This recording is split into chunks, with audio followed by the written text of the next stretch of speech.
This is what happens when you're raised in a poor family. Sneered by my mother-in-law, her tone dripping with condescension as she sized me up.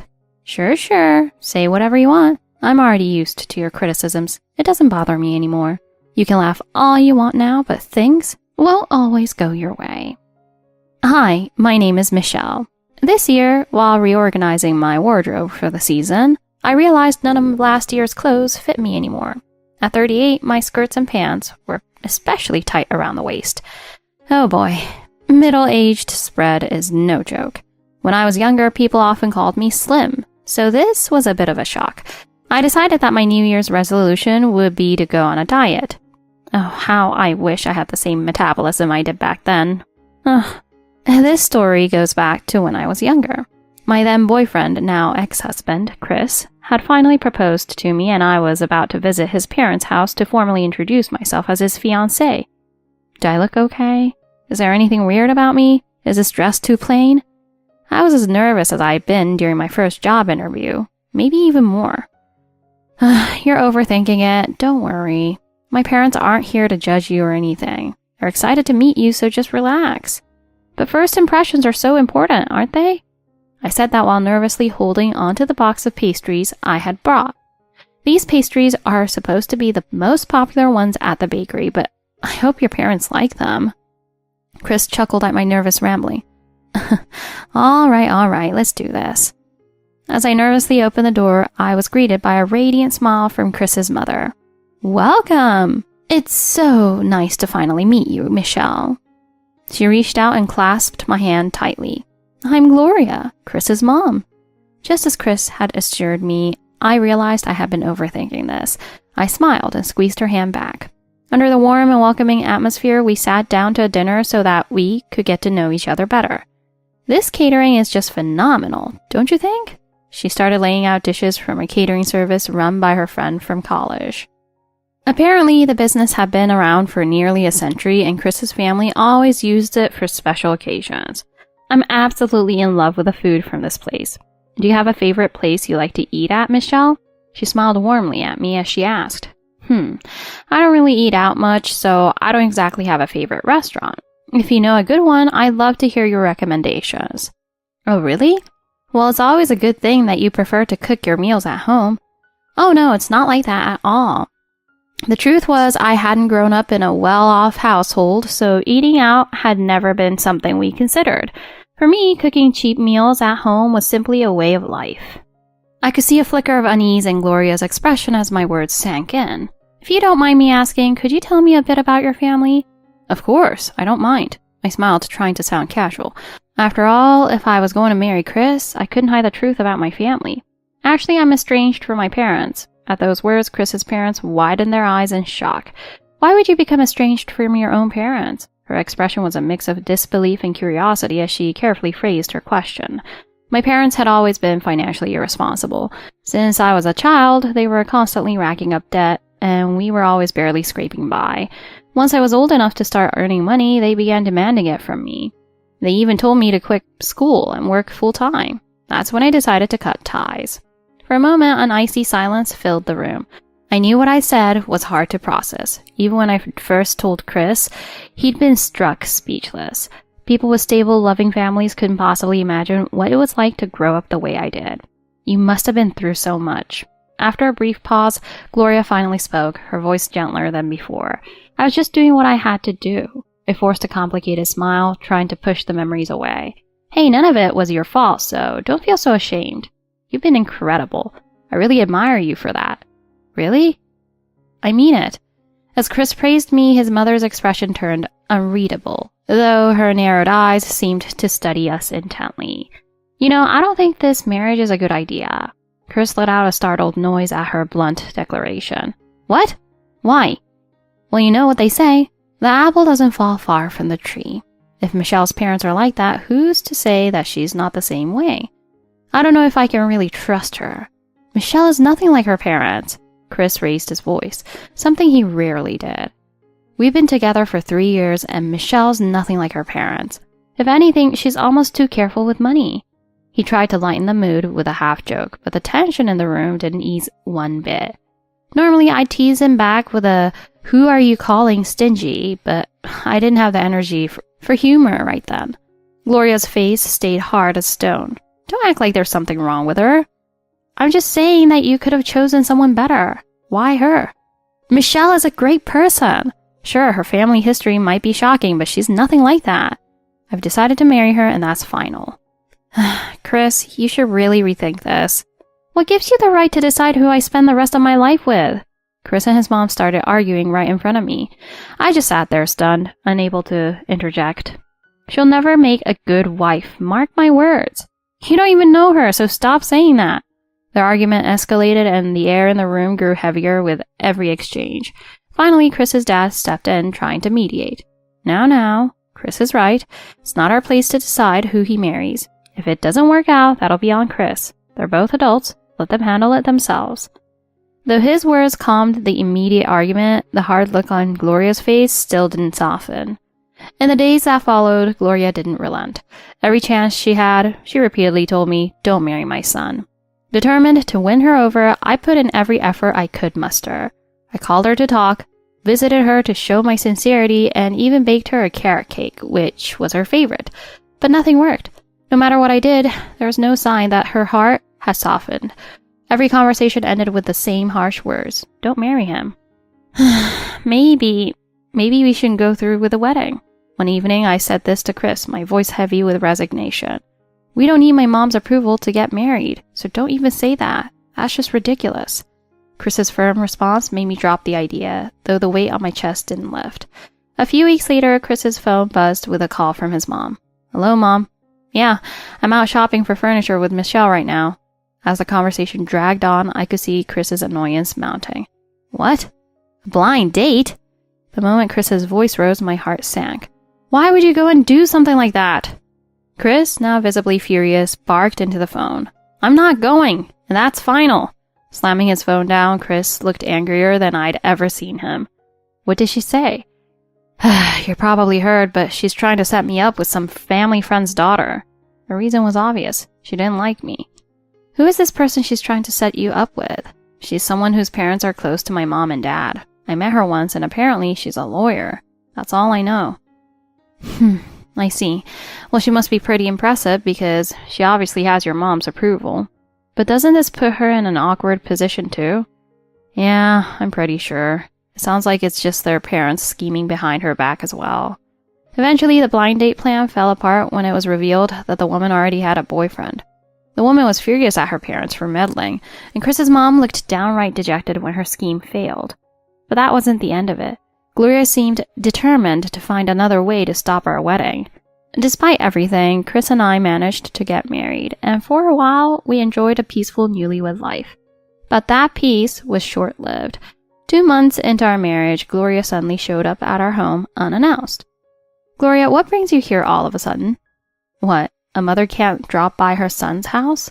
She crossed her arms and gave me a scrutinizing look, as if judging whether I was even worthy to speak to her. I wanted to tell her that this is my home too, but I bit my tongue. I knew anything I said would just provoke her further.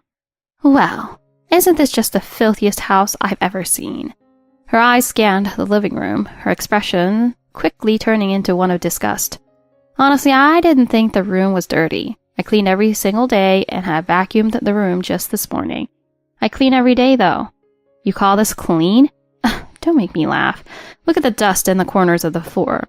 Then without even asking, she walked over to my dresser and started rummaging through it. Hey, please stop that. My, what flashy clothes. She pulled out a black tank top from my drawer. It was simple, understated, and far from flashy. This is the kind of thing that you spend Chris's hard-earned money on? How irresponsible. I've had that for years, and I bought it with my own money before we got married. Before marriage, huh? I guess poor girls like you always have to rely on flaunting themselves for men. I couldn't believe the words coming out of her mouth. She proceeded to poke around the house, criticizing everything she could find. There are water spots in your sink. Is this how a proper housewife lives? This couch? You could afford something nicer with Chris's income, couldn't you? It was obvious that she'd come here for no other reason than to belittle me. Why do you dislike me so much? I don't dislike you. I'm just saying you're not capable of making Chris happy. Her words hit me like a punch to the gut. After she left, I broke down in tears as I prepared dinner. When Chris got home, he raised an eyebrow at the simple meal on the table. Dinner's pretty basic tonight, isn't it? Did something happen? Your mom came by and I didn't have time to do much else. Chris frowned at my explanation but said nothing. In the weeks that followed, her visits became more frequent and her insults turned into a regular occurrence. I was growing exhausted and my trust in Chris was wearing thin because of the way that he would keep brushing away my concerns. As the holiday season approached, Gloria called me one evening with her latest demand. I was to cook Christmas dinner for the entire family. This year, Christmas dinner is your responsibility. Don't mess it up or you'll embarrass me in front of everyone. I froze for a moment, taken aback by her tone, but I didn't argue. Every year, Gloria hosted an extravagant Christmas dinner, inviting all the extended family. For her, the dinner wasn't just a family tradition. It was her chance to flaunt her status to the relatives. This year, however, she had decided to make me the centerpiece of her show. I knew exactly what she was planning, setting me up to fail so she could humiliate me in front of the entire family. 2 weeks before Christmas, Gloria emailed me an elaborate menu with instructions. It was a full spread of traditional holiday dishes: roast turkey, mashed potatoes, pies, the works. At the bottom of the email, she'd written, "Everything must be done perfectly." She's definitely setting me up for something, isn't she? She just wants the family to have a good meal. You're overthinking this. Chris tried to reassure me, but his dismissive tone only made my frustration worse. There was no way I was going to play into Gloria's little game. I knew I had to be one step ahead of her. So I reached out to a highly recommended catering service in town, the exact catering service that Gloria had raved about when I first met her. She said that I would be responsible for the holiday dinner, but she never said that it should be homemade. Would you be able to cater Christmas dinner for us this year? It's for 15 people. 15? Normally we'd need 3 weeks' notice, but I'll make it work. Diane, the owner, was kind enough to accommodate my last-minute request. Her shop had been a staple in the community for decades, known for its incredible holiday meals. I mentioned it to Diane that Gloria had always praised her food. She's always raving about your cooking, you know. Well then, I'll make sure it's absolutely perfect. On Christmas Day, relatives began pouring into Gloria's grand home, chatting and laughing as they filled the space. I'd picked up the catered meal earlier that morning and carefully arranged it on Gloria's dining table. The table was stunning, covered with a perfectly roasted turkey, fluffy dinner rolls, and glistening apple pies. As Gloria stepped into the dining room, I felt a pang of unease. What's all this? Don't tell me you made all this. I took care of everything. I'm sure you'll love it. Her expression faltered for a split second before she plastered on a tight smile. Well, let's have everyone dig in. But behind that smile, I could sense she was planning something. The dining room filled with a buzz of conversation as everyone took their seats for the much-anticipated Christmas dinner. I sat quietly at the far end of the table, watching as Gloria naturally took her place at the head, commanding the room like a queen on her throne. As the dishes were passed around, the family marveled at the spread. Oh my, what a beautiful dinner! That roast turkey looks absolutely perfect. These mashed potatoes? Incredible balance of creaminess. Who made this? I smiled to myself but stayed silent, letting Gloria soak in the attention. Oh, well, of course. It's only because I thought everything through that this dinner turned out so well. Hearing her try to take credit for the meal made me chuckle inwardly, but I bit my tongue. As the meal went on, I could feel Gloria's attention shifting toward me, her words sharpening like claws. Michelle, how long did it take you to prepare all this? A spread this impressive must have been quite the challenge for someone like you. Her jab was obvious, but I responded calmly. Oh, it was worth every minute. As long as everyone's enjoying it, that's all that matters. But that answer didn't satisfy her. She leaned in for the kill. Still, it's hard to believe someone like you, so unpolished, could pull this off. Chris, do you really believe she made all this herself? The room went silent, all eyes now fixed on Chris and me. Of course, I'm sure that Michelle put a lot of effort into this meal, and obviously did a great job. Chris's lackluster defense made me sigh internally. Gloria wasn't satisfied, her icy gaze cutting through the air. Well, a taste test will reveal the truth. She stood abruptly, picking up a slice of turkey with her fingers and taking a dramatic bite. This is horrible. I can't believe this. Were you really planning to serve this to everyone? Her outburst filled the room, and I took a deep breath before rising on my feet. Gloria, I didn't make any of this. Everyone at the table turned to me, their faces a mix of shock and curiosity. What are you talking about? Then who made it? At that moment, the dining room door opened and Diane, the catering service owner, stepped in. That would be our food. Your daughter-in-law hired us to cater this dinner. A wave of astonishment swept the room and Gloria's face turned pale. Diane continued, her voice steady and sharp as she stared Gloria down. To insult the food we made with such care like that? Don't worry, you'll never have to order from us again. Gloria was speechless, realizing she'd humiliated herself in front of the entire family. After Diane stormed out with her final words, an oppressive silence hung in the dining room. Relatives exchanged awkward glances, some looking down at their plates as if trying to avoid the tension in the air. Mom, what was all that about? Chris finally spoke, his voice tinged with frustration and disbelief. I was just trying to make sure the family had a decent meal. But her voice quivered, and the cracks in her composure were impossible to miss. For years, Gloria had carefully crafted her position as the matriarch of the family, a woman whose word was law. Holiday dinners like this weren't just meals to her. They were performances meant to remind everyone of her dominance. This time, however, her carefully constructed image had started to crumble. The relatives seemed to be realizing, perhaps for the first time, that her authority wasn't as unshakable as they'd once believed. I stood up from my chair, finally facing Gloria directly. Gloria, I know nothing I do will ever be good enough for you. But what you did today goes beyond snide remarks. Her face hardened, and she opened her mouth to retaliate. Wait, I'm not finished. The command in my voice seemed to catch her off guard, and she snapped her mouth shut. I've tried everything to become a part of this family from the very beginning. I've bent over backward, apologizing, explaining, and trying to earn your trust. But all you've done is belittle me and ignore my efforts. Murmurs rippled through the family as they began whispering to one another. Gloria, don't you think you've been a little too harsh on her? I agree. Michelle's done a great job. Anyone can see that. Their comments seemed to corner Gloria even further, her usual poise slipping away. I've done nothing but try to do what's best for this family. Why should I be the one being criticized? What you're doing isn't for the family, it's for yourself. At that moment, the room fell silent again. It was as if my words had stripped away the facade Gloria had been hiding behind. Gloria glared at me, but I met her gaze without flinching. I'm done being under your thumb. This ends today. If you want to be part of this family with me, then start showing some respect. To both of us. To my surprise, the relatives began clapping softly, a ripple of support spreading through the room. Gloria's face turned red with fury and humiliation as she stormed out of the dining room. That night, Chris and I had a long talk. You're too soft on your mom, Chris. That's part of the problem. You're right.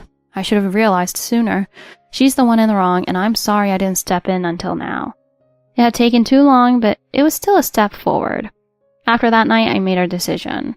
I wouldn't let Gloria's negativity dictate my life anymore. Chris and I decided to keep our distance from her, limiting our interactions to the bare minimum. I threw myself into my career and slowly started carving out a new kind of happiness. In the months that followed, our lives shifted dramatically. By limiting contact with Gloria, peace finally returned to our home. But that peace didn't come easily. There were long nights where I questioned whether I should even stay in my marriage with Chris. You promised to protect me, Chris. But over and over again, you looked the other way. I know, I was weak, but I'm going to change, I promise. It wasn't easy to trust his words, but I decided to give him one last chance. Slowly, I began to focus on my own growth and happiness. I returned to the office where I'd worked before getting married and began rebuilding my career. I'm back, and I'll do my best to contribute as much as I can. We're glad to have you back. Someone like you is exactly what this place needs. The return wasn't without its challenges, but I slowly regained the trust and respect of my colleagues. A few months later, I was promoted to a management position, taking on new responsibilities and thriving in my role. At the same time, I began carving out time to rediscover myself. I joined a local volunteer organization, working with a women's support program in the community. Don't let the past define you. Believe in your potential, and together we'll move forward. Through that work, I connected with so many inspiring people and found a deeper sense of purpose. Meanwhile, Chris began reevaluating his relationship with his family. He confronted Gloria on multiple occasions, demanding that she change the way she treated me. Mom, things can't go back to the way they were. If you can't respect Michelle, we'll have to keep our distance. Hearing those words, I realized he truly was trying to change. Even so, his relationship with Gloria never returned to what it once was. One day I received a call from my childhood friend Emily, who had also endured a difficult marriage and was now a struggling single mother. It's so hard doing this alone. Sometimes I don't even know if I can make it. Then why don't you move in with us? I think we could help each other out. We quickly made plans, and soon Emily and her daughter moved into my home. We divided chores, cared for her daughter together, and formed a new kind of family. I learned that happiness isn't something given to you. It's something you build for yourself. It wasn't easy, but I'm happy now. This is the life I've chosen, and I wouldn't trade it for anything. Now, I look forward to every new day, ready to continue building a life that's truly my own.